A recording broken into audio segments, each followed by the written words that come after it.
Organizohet për herë të parë ky aktivitet që është konceptuar në trajtin e një retreat trajnimi.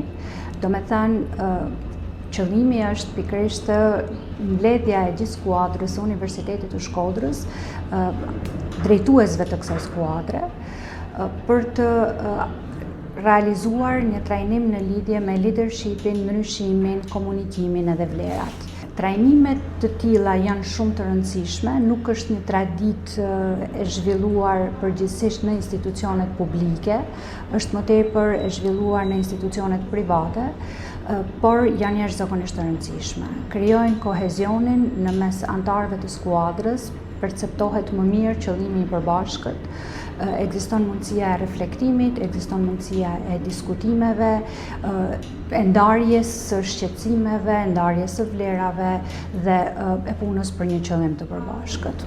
Universiteti po punon pikërisht drejt kësaj, për të përshkallëzuar nivelin e ndikimit të institucionit, jo vetëm në qytet, jo vetëm në zonat përreth, por në rajon edhe më gjerë, edhe për të ikur gradualisht nga koncepti një universiteti vetëm i fokusuar në një hapësirë gjeografike.